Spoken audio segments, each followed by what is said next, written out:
Hi, everyone. I'm Michelle Svenson from the programming team, and I'm here with Director Marc Shaffer to talk about his film, Exposing Muybridge.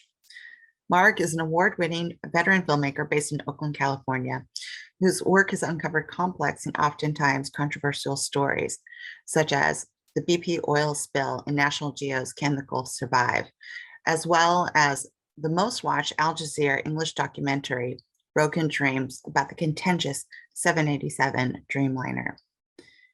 He has garnered numerous awards, including 3 nominations, and recently won the 2022 Writers Guild Award for Best Feature Documentary Screenplay. Welcome, Marc, and thank you for taking the time with us today. I'm just kind of interested in what got you into filmmaking. Well, I started in news, like you point out. I went to UC Santa Cruz. I didn't study film, but I always had a kind of romantic feeling about the television set that lived in my living room. I grew up in that era when TV was everywhere, and it was very influential and powerful and mysterious and magical. And I was influenced by what I saw on the television and some documentaries I saw as a kid. And so I always in the back of my head sort of had this romantic feeling about documentary, but I never really pursued it. I fell into my first job after college doing a TV debate show in Washington, D.C. This is before debate shows were everywhere. It might have been one of the first ones on commercial television. And that led to a job at CBS. And I just sort of evolved into doing longer form pieces. I was never a good fit for news, for daily news. I was a why guy. I always wanted to know why things were happening. News folks really don't ask that question enough, in my view. Mm-hmm. And so I sort of wore out on the network television news thing. It wasn't scratching my itch. And so I was lucky enough to get recruited away to work on a PBS documentary with the journalist Hedrick Smith in the mid-90s on government. And that led I just kept making them and growing in my career and developing opportunities and hungering and trying and fighting for opportunities to make films about issues I thought were important that the public should know about. This film, Muybridge, Exposing Muybridge, is my first truly independent doc that I put together myself. I raised all the money. I was in charge completely, and so on and so forth. I've done another historical film that this one grows out of, but it is a little bit out of my norm. Usually I do current events, investigative type filmmaking, but that still informs my storytelling instincts. So in this film, even though it's a historical film, I was attracted a great deal to trying to understand what we couldn't really see in his story on the surface and what it had to teach us or tell us about the human condition, that's not apparent from the surface. And the fact that it dealt with our relationship to media and media making, that's something that I've always had like I say, I'm a why guy. So I'm always questioning myself and wondering, why should you believe me? You're trusting me to tell you what's going on. I'm doing my best, but how good is it? So on and so forth. And that all runs through Muybridge's film. If you scratch hard enough, you'll find it through his body of work. So that's my background. Well, that you kind of answer some of my other questions, which I kind of wanted to delve a little bit into as well, because Exposing Muybridge, the way that you tell the story and the approach to it is, in a way, kind of like investigative reporting in itself, right? Well, what attracted you to his story in the first place? Well, I was making this other historical documentary I made called American Jerusalem, which was about the early Jewish community of San Francisco. And I wrote and directed that film. And in the making of that movie, we had an archivist, and she would bring pictures of early era San Francisco for us to consider using. And I was drawn to certain pictures, and they were always by the same guy whose name I didn't recognize. This M-U-Y, strange name, Muybridge, however you say it. And so I got curious. We live in the era of Google, so it's easy to ask, who is this guy? So I punched him in Google, and I immediately realized, oh, that guy. I know who he is. He's the guy who does all the motion stuff. I've seen these things. And there was a kind of mystery to it. I'm from the Bay Area. I'm interested in history. I saw there was so much written about him, literally thousands of scholarly articles and more than a dozen books. And so I got one by Rebecca Solnit, which won the National Book Award. So I saw that, I grabbed it, I read the book, and it was so good. I mean, she's such an amazing writer, but she made so much, it was just the kind of story I like. It took this guy who's important, and it took his biography and put him in this context of a time of great change, technological change, that was super familiar to our own time. So it didn't feel like I was reading some foreign, distant story. It felt like I was reading kind of the beginning of now. And that's how she describes it largely, and others describe him really as being part of that generation that begins now. They say, oh, he's in the DNA of our visual storytelling culture, all that stuff. And so I thought, I looked and saw that there hadn't been a major documentary made about him, which surprised me. There had been all these books, but he's a visual artist, and he needed to be seen. His work needed to be seen and interpreted visually. So I just decided it would be a good film to make. I also, from a kind of a practical standpoint, I thought, oh, well, there's a possible funder for this. This is like, could be a National Endowment for Humanities project.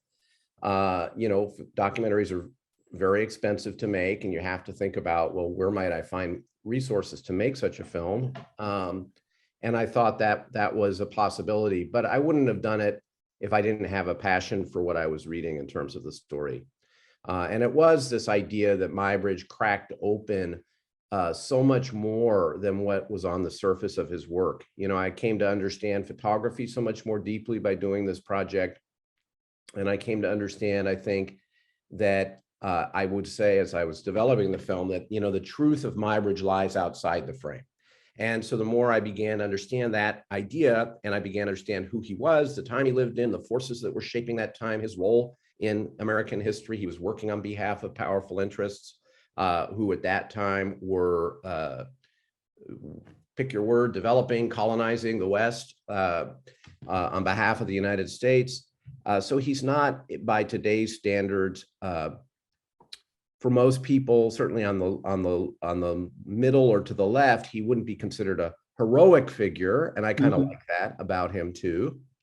I don't really like making fairy tales. I don't really do that. So there was something about his darkness that appealed to me, that made him more human. And you know, I like making films that make people uncomfortable on some level, and I hope this one made people uncomfortable. If you're watching this after you saw the film, I hope there were points where you squirmed a little bit. Oh, I definitely did, as well as laugh at times. That there's moments that you kind of get the feeling from your film. It's almost like going to a family gathering. You know, grandpa's had a little bit too much to drink and reveals like some secret, you know, deep history of your family you had no idea about, and everybody's left gaping, you know. And which also kind of brings me to about how you decided to narrate the film. I do see from exposing Muybridge bits and parts of your previous films kind of coming together. Narration wise, though, you kind of rely on the interviewees to kind of tell the story as you kind of piece that together, which I love, because it really does give you that feeling that you're kind of sitting in a room with these people and hearing this, and it feels like the story just happened yesterday, right? Yeah. And I do also want to congratulate you on having such a great array of people that you interviewed. I think they give really immersive accounts of the story from multiple perspectives, from the historical perspectives to kind of the collector perspectives. But it's that personal account that I think really enriches this film. And I liked too how you kind of bounce them together. So with that being said, how did you make those kind of narrative decisions? Well, thank you, by the way, for saying that, because that was very much a conscious decision. And the reaction you're describing is the one I hope people are having. You know, I come out of this news background, this news tradition, and in today's era, I think a lot of people who don't do what we do or don't come out of the news tradition conflate news and documentary. They think they're kind of the same thing, which they're not. Mhm. It's very important to understand they're not the same thing, unless it's a news documentary, and they're not the kinds of things that typically pop up at film festivals. They might appear on a news network, but those are often narrated. And the strength of that model, I mean, I've made Frontlines before, and they're the very best at this, is that you have the gravitas of a Will Lyman type narrator, right? It just feels true. You could say anything and you'd say, oh my God, oh wow, it just feels so important. But it also is an amazing tool as a storyteller because you can rely on it. You can say anything you want because you can write it after the fact. But there is a kind of coolness to that model that is where its strength comes from. It comes from that sense of authority. But if you want intimacy, you have to have, that's not a great model for intimacy. And I wanted this to feel more intimate. The challenge, and it is a big challenge, is it's a film in which the protagonist dies in 1904. And he left his one descendant, you saw in the film, his one descendant he kind of disowned. And so there's nobody around who can speak from the first person. This is me. I had this experience. And if you look at historical films, or take Summer of Soul, which won the Oscar last night, I guess, that's a perfect example. 1969, I believe it was, or maybe it was 71. I can't remember, but it was right around that period. There's still people alive who were at the event, who were talking about it from their first person, what it meant to them, how they felt at the time. And if you go far enough back, that goes away. You don't have that opportunity. So here I had, once I decide I'm going to have somebody tell me the story, they have to know the story. So who knows the story so well that they can tell me every in and out, every twist, every turn? Well, it's not just a visual artist who likes Muybridge a lot, or a famous person who happens to, have him on his wall or her wall. These have to be scholars or people who've read a lot about Muybridge. But once you're dealing with scholars, our impulse, our decision, my editor, Elizabeth Haviland James, and I agreed that we wanted these storytellers to be storytellers, not to be information deliverers, not to just tell you, and then this happened, and then we move on to something, and then that happened, dutifully reporting the facts. So I interviewed them in a certain manner, and we edited them in a certain manner that we let their humanity come out. They say things, they make asides. It's not efficient. We don't sniff it just perfectly in the little minute. There's a moment where they might laugh on screen. And that makes you feel, I hope, connected to them as human beings. And their passion for Edward Muybridge becomes seductive, makes you feel interested yourself. That's what I was trying to achieve. And I was trying to diversify that mix as best I could. It's a limited universe of people who know his story very well. And then they start to overlap. So you don't really need 6 people who are all art historians and all have written the same book about Edward Muybridge. So I made choices based on sort of the credentials of the people I was interviewing and their charisma, their capacity to tell stories. And that's what you see. The one exception to that is the Native American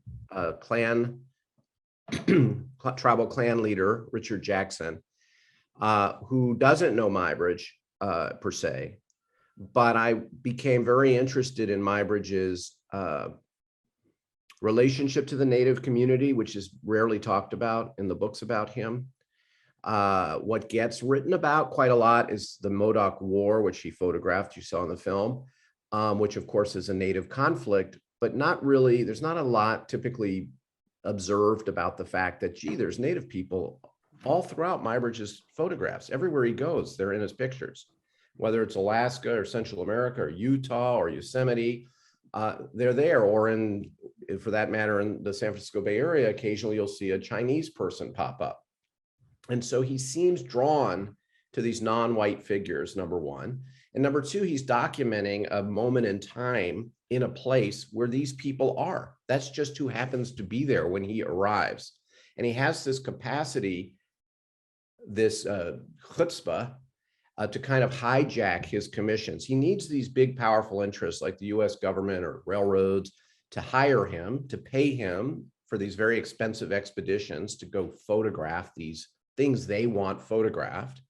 In the case of Alaska, for instance, he's asked to photograph military forts and harbors for the US War Department because the United States just purchased Alaska and they're putting forts up there to control the native population, explicitly to control the native population, because there are no Anglo people there. Okay, there's a few scattering of Russians, but really it's native tribes.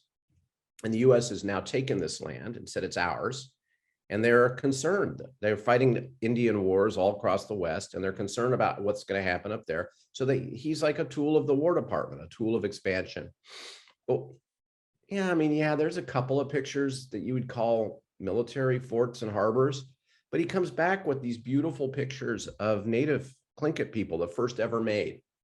And those are people whose culture was destroyed largely.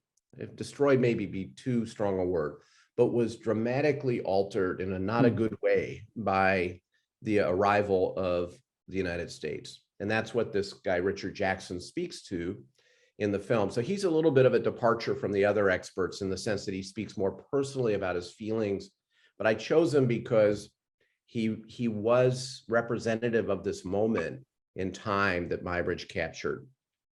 And he shocked me. That's the great thing about making documentaries. I went in assuming he was going to tell me certain things, and that he didn't like Muybridge, he didn't like the Americans. And he did say that. And although he's a U.S. War Army veteran, but then when I showed him the picture, wow, I was really surprised when he said how special that picture was to him. He called it atu, the word they use for it's a cultural thing. Each clan has its atu, its special object, and this is his atu. And I just had no idea that was coming. And anyway, yeah, wow. That moment that we see that in the film, was that the moment that he first saw that photo?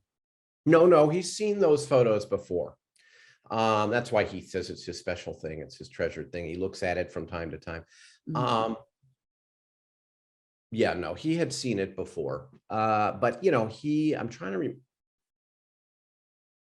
we take this visit to Tongass Island. I'm pretty sure he had been back to Tongass Island, but I'm not 100% sure of that. We go back to where Muybridge took the photographs, which is his ancestral homeland, with him, his brother, his wife, and this close friend who's an anthropologist.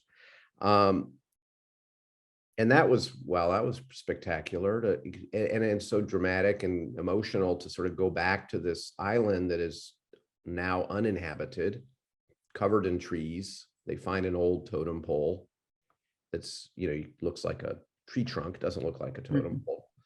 And it's an emotional experience for them. He collects sand to bring back,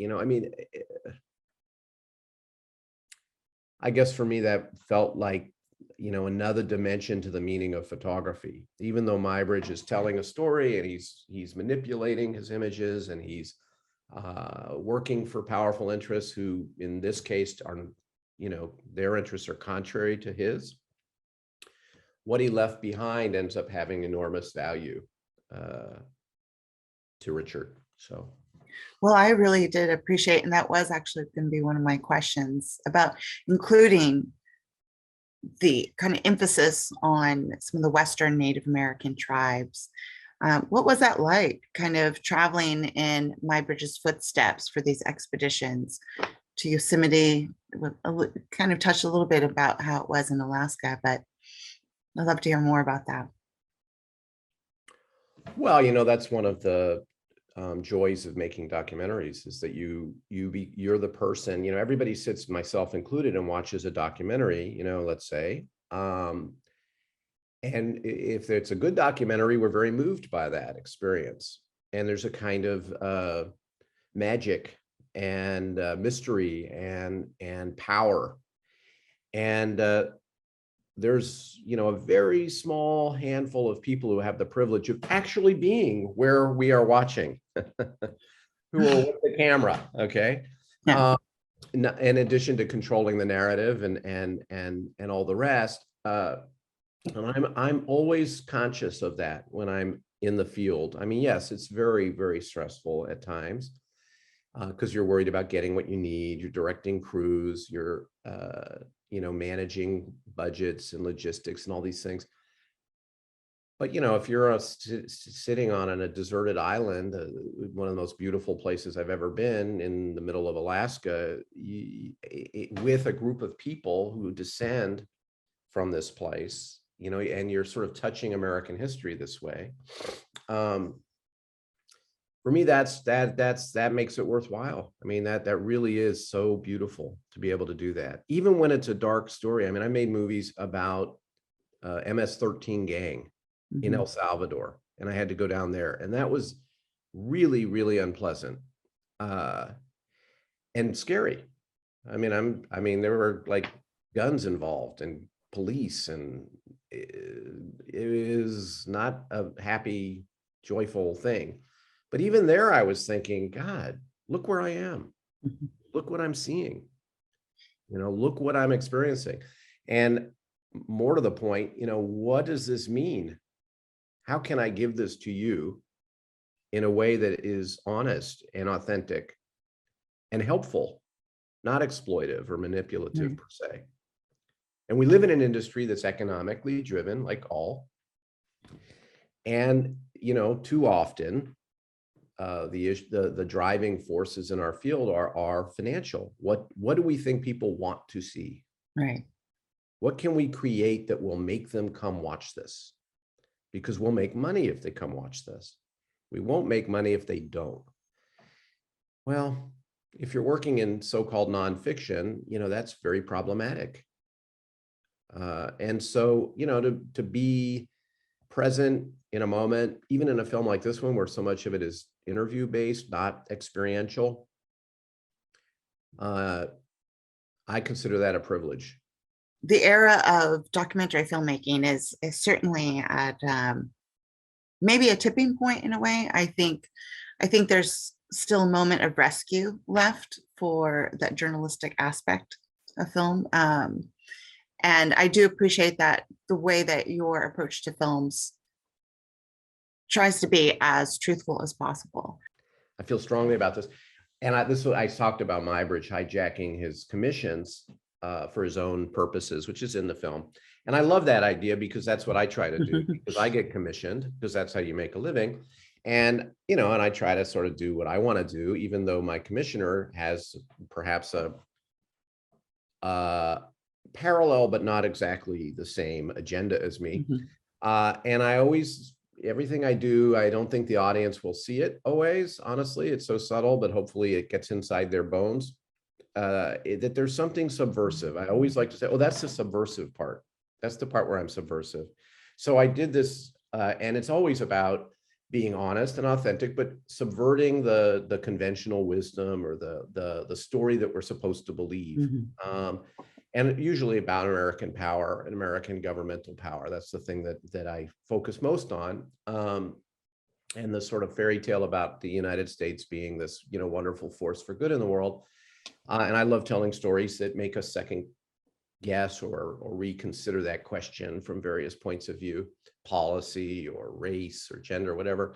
So, I did a film on the interrogation of Saddam Hussein, which was, sort of dramatized. It was for National Geographic, but we had this incredible access to the team of people who interrogated him. It was primarily this one FBI agent, George Pirro, is a fantastic guy, and had like 5 days of interviews with him. It was great. But George humanized Saddam, and he developed a human relationship with Saddam. They became close. I mean, almost intimate. At the end of their time together, which stretched over many months, Saddam said to George that he was the son he never had. And even though George is interrogating him, and Saddam knows that with the objective of having him put to death,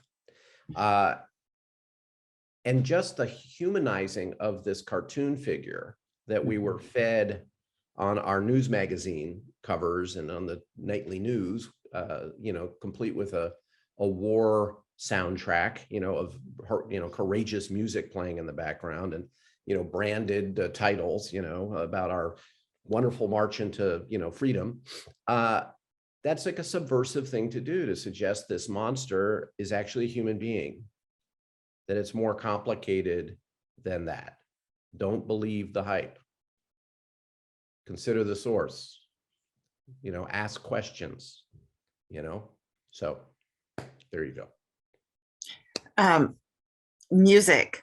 I just want to say thank you for having, I know you weren't the composer yourself, but making the choices and the work that you did with the composer in directing was just perfectly fitted for the film. I love too that it kind of strayed from, well, these days in documentary, you kind of hear the same kind of composition over and over again, and uses for dramatic entry and so forth.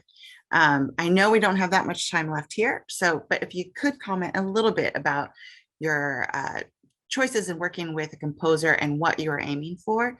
And then I'll leave my last question to you, would be, how has Muybridge kind of changed you as a filmmaker? What kind of imprint did he leave on you? So those are my last two questions. All right, good. I'll answer them as quickly as I can. So the composer's name is Chad Cannon. He's fantastic. Chad, all praise to Chad, okay? Yes, I had very strong opinions about music, and some of the music in the film reflects that directly, but most of it is just Chad taking my direction and running with it in ways I sometimes couldn't imagine in my own head. And he would bring me cues that I was like, oh my God, that's so good. I didn't hear that. That's fantastic. And you're right. I think music's highly subjective. It's very dangerous texture to put in movies because you're more likely to turn more people off than turn more people on. It's often an afterthought. It can be expensive. There are cheaper options that are kind of generic and they kind of do the job of music just to keep pace going or project a mood in a really obvious way. You should feel sad now. There's some violins playing. But a lot of movies, I agree with you, I watch and they're just, there's just music is kind of in the way. It's not contributing. It's in the way. And I think that's just because the filmmakers were working under certain conditions, perhaps where they didn't have the opportunity to focus enough on music, or they just didn't think to, or they weren't working with the right composer or what have you. But yes, Chad Cannon was fantastic. And I knew going into the film, because it was sit-down interviews, my producer, Serginho Roosblad, calls it campfire storytelling. And I think that's right, because I knew that was going to be the case. I wasn't going to have this dynamic energy running around with a camera, chasing people in a hospital or on the border or whatever it might be, or a music concert in Harlem, and I knew going in, for people to fully appreciate the experience, I needed each piece of the craft to be as high as I could make it. The music, the visuals, how I treated the photographs, the editing, the animations I chose. Each one of them, I knew I was going to need to put everything I could into them. The writing. And so, yes, that's where that comes from. And then in terms of, so I invested in the music, and I looked at a lot of different composers, and Chad, I like Chad's music, and he was so enthusiastic about it, and I chose him, and thank God I did, because it was a great choice. Muybridge has really affected me. I've been living with this guy for 9 years at this point. And coming out of news and growing up in the Bay Area in a left-wing family, there was a certain orthodoxy, and I developed a kind of a little bit of a rigidity around truth, the idea of truth, and a hyper judgmentalism directed towards the manipulation of truth, which I still feel. I feel that, we need to be held accountable for the stories we tell and the choices we make. And they need to be made honestly for the right reasons. But Muybridge taught me that there's other kinds of truths, and that while I judged him at first for manipulating his photographs, which you saw in the film. I really felt, hey, he's deceiving us. This notion of deception was very kind of uncomfortable for me. How dare you? How dare you suggest to me this is what you saw when it wasn't? I still feel uncomfortable with that. But I appreciate there's other forms of truth that he was trying to find. If we're transparent and we understand the dynamic of our relationship, we can really appreciate that. It's when we aren't transparent and we believe we're getting something or we're being told we're getting something that we're not, that I still reserve judgment. But no, that's largely what Muybridge taught me about storytelling and truth, and also courage and resilience. It's a man who got knocked down a lot, and he kept getting back up. Doc makers all know of all experience getting knocked down a bunch of times. I certainly have on this project, even though it's done, and I've had plenty of positive things. And here I'm at your festival. I won the Writers Guild Award for documentary screenplay. There's a lot of things that, if you look at my Facebook page, you'll say, oh my God, it's all, bread and roses. Oh no, the week I won the Writers Guild Award, I got rejected from the Seattle Film Festival and a few others as well. So, I got the NEH grant on the 4th application. So the resilience, the lean, the continuing, that's all that. Thank you, Edward. Edward. His names, those are, I was wondering, why did he change his name to Edward? But, I also love finding out that, his name was Muggeridge. Yeah. Great character, beautifully crafted and engrossing story. Thank you so much for taking the time to talk about your film with us today. I could keep asking you many more questions. Hopefully we'll have more time to talk about it. But for now, just thank you again. And we look forward to seeing you and your future work. Thank you, Michelle. Thank you, DocLands. I can't wait